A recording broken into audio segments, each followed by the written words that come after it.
Assalamualaikum warahmatullahi wabarakatuh. Yang terhormat Bapak Dr. Muhammad Zulfikar, SEMM, selaku dosen pengampu mata kuliah ekonometrika, dan teman-teman yang saya banggakan. Puji syukur marilah kita panjatkan kehadirat Allah Subhanahu wa Ta'ala atas rahmatnya kepada kita semua. Dan sholawat serta salam semoga senantiasa tercurah kepada Nabi Muhammad SAW. Baik, pada diskusi kali ini kami dari kelompok 12 akan membahas materi mengenai pengaruh profitabilitas, struktur modal, dan likuiditas terhadap nilai perusahaan. Saya Najwa Ayu Aulia selaku moderator akan membimbing jalannya diskusi ini, dan ada rekan saya yaitu Perkenalkan, nama saya Pia Tiwan Sabira sebagai presentator pertama. Perkenalkan, nama saya Naila Deliana sebagai presentator kedua. Baik, adapun rangkaian acara pada diskusi kali ini terdiri dari yang pertama yaitu pembukaan, yang kedua penyampaian materi, yang ketiga kesimpulan dan saran, dan yang terakhir yaitu penutup. Baik, kita langsung saja memasuki acara yang pertama yaitu pembukaan dengan mengucapkan basmalah bersama-sama. Bismillahirrahmanirrahim. Acara selanjutnya yaitu penyampaian materi. Saya persilakan kepada presentator yaitu Naila untuk langsung menyampaikan materinya. Baik, di yang pertama yaitu terdapat fenomena di masyarakat. Jadi fenomena di masyarakat dalam penelitian ini adalah penurunan nilai perusahaan yang diukur melalui price book value atau PBV pada bank-bank yang go publik di Indonesia selama periode 2011 sampai 2014.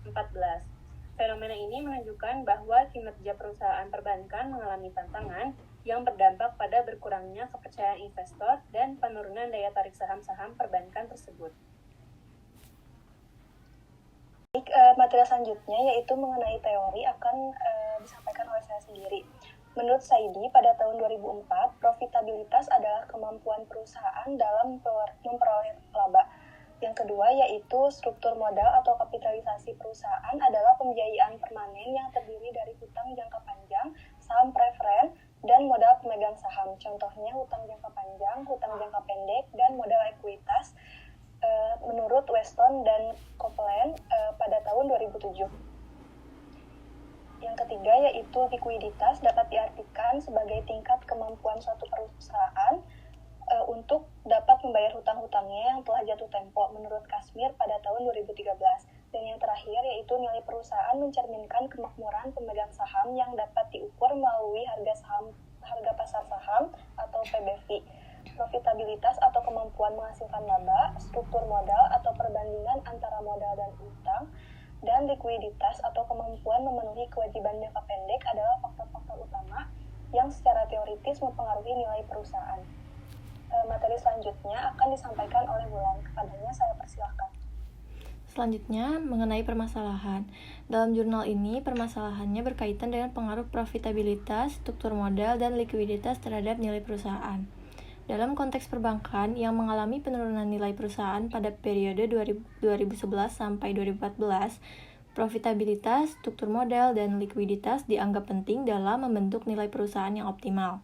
Penelitian ini berfokus pada bagaimana profitabilitas ROE, struktur modal DER, dan likuiditas LDR mempengaruhi nilai perusahaan PBV pada bank yang go public di BEI periode 2011 hingga 2014.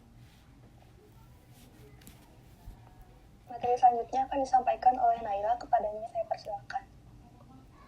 Baik, hipotesis yang diteliti pada penelitian ini yaitu terdapat 3 variabel.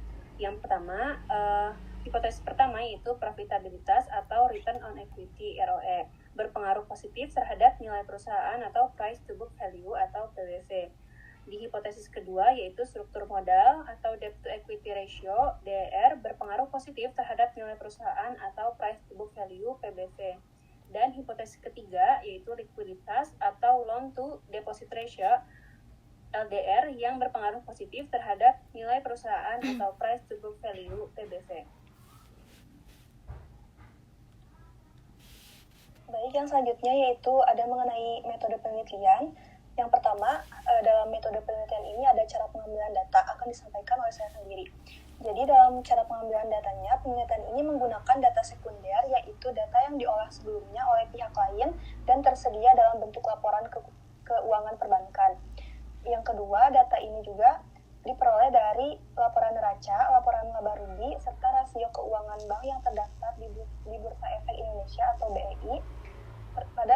periode 2011 sampai 2014.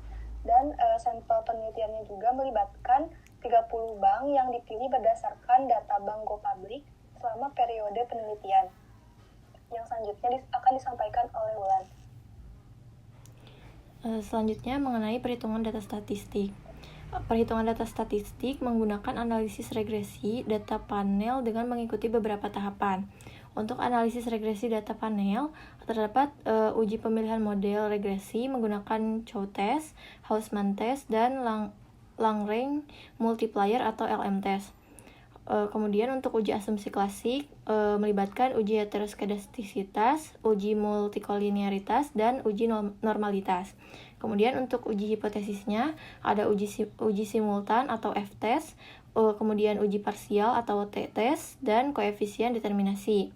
Dan untuk model analisis regresi berganda dirumuskan dengan persamaan regresi sebagai berikut, yang mana PBV sama dengan 1,659 ditambah 1,117 ROE dikurangi 0,021 DER dan ditambah 0,002 LDR. Baik, yang berikutnya ada hasil akan disampaikan oleh Naila. Kepadanya saya persilahkan. Baik, setelah mengetahui perhitungan data statistik tadi, dapat kita ketahui hasilnya, yaitu dari uji Chow test mendapatkan nilai probabilitas sebesar 0,00, yang berarti kurang dari 0,05. Lalu dari uji cross-section randomnya mendapatkan nilai probabilitas sebesar 0,098, yang berarti lebih dari 0,0. Lalu di uji Lagrange multiplier atau LM mendapatkan nilai chi-square table-nya 7,815 dan nilai Grouch-Pagan atau LM hitungnya sebesar 16,831, yang berarti lebih besar dari 7,815. Lalu di uji koefisien determinasi mendapatkan 0,799, yang berarti sampel dalam regresi ini mampu merepresentasikan total populasinya sebesar 79,9%. Dan di uji regresi simultannya mendapatkan nilai F statistiknya 15,792, yang berarti mendapatkan probabilitas sebesar 0,00, yang berarti kurang dari 0,05. Lalu dapat kita ketahui juga dari hasil statistik tadi, dari 3 variabel ini, yaitu yang pertama, return on equity atau ROE memiliki pengaruh positif dan signifikan terhadap PBV. Jadi ROE yang tinggi menunjukkan kemampuan perusahaan untuk menghasilkan laba yang memberi sinyal positif kepada investor. Hal ini mendorong peningkatan permintaan saham sehingga nilai perusahaannya meningkat. Lalu di variabel yang kedua, yaitu debt to equity ratio, DER memiliki pengaruh negatif dan tidak signifikan terhadap PBV. Penggunaan utang yang tinggi meningkatkan risiko keuangan seperti beban bunga dan potensi kebangkrutan yang dapat menurunkan daya tarik perusahaan di mata investor. Lalu di variabel yang ketiga, loan to deposit ratio, LDR, memiliki pengaruh positif namun tidak signifikan terhadap PBV. Likuiditas yang tinggi mencerminkan kemampuan perusahaan dalam mengelola aset lancarnya, tetapi pengaruhnya terhadap peningkatan nilai perusahaan relatif kecil dibandingkan variabel lainnya. Jadi dapat disimpulkan hasil ini menunjukkan bahwa variabel return on equity adalah variabel yang paling berpengaruh dalam menentukan nilai perusahaan dibanding variabel debt to equity ratio dan loan to deposit ratio. Baik, yang selanjutnya yaitu pembahasan akan disampaikan oleh Wulan. Kepadanya saya persilahkan. Selanjutnya untuk pembahasan, yang pertama, pengaruh ROE terhadap PBV. Hasil ini mendukung teori bahwa profitabilitas yang tinggi memberikan sinyal positif kepada investor, meningkatkan permintaan saham, dan pada akhirnya meningkatkan nilai perusahaan. Yang kedua, pengaruh DER terhadap PBV. Struktur modal yang lebih mengandalkan utang dapat meningkatkan risiko kebangkrutan dan biaya modal, sehingga tidak memberikan dampak positif pada nilai perusahaan. Kemudian yang terakhir, pengaruh LDR terhadap PBV. Likuiditas yang tinggi menunjukkan kemampuan bank dalam memenuhi kewajiban jangka pendek, tetapi kelebihan likuiditas tanpa optimalisasi penggunaan dana dapat mengurangi efisiensi operasional sehingga dampaknya pada nilai perusahaan tidak akan signifikan. Baik teman-teman sekalian, kita sudah menyimak pemaparan materi yang telah disampaikan tadi, maka dari itu sekarang saya akan membacakan kesimpulan dan saran pada diskusi kali ini. Jadi kesimpulan dari materi hari ini, dari hasil penelitian menyatakan bahwa return on equity atau ROE berpengaruh positif dan signifikan terhadap PBV, sehingga perusahaan perlu memperhatikan dan terus meningkatkan ROE dengan cara mengembangkan prospek kegiatan dalam rangka untuk peningkatan laba.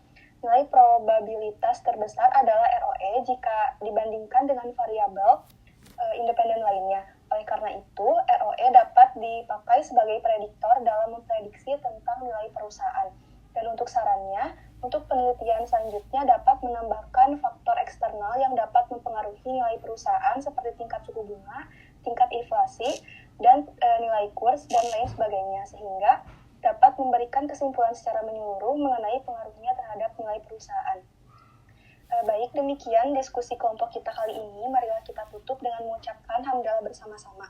Alhamdulillahirabbil alamin. Saya selaku moderator mengucapkan terima kasih kepada Bapak dan teman-teman semua atas partisipasinya dalam menyimak pemaparan diskusi kelompok kami. Saya juga memohon maaf jika terdapat kesalahan dalam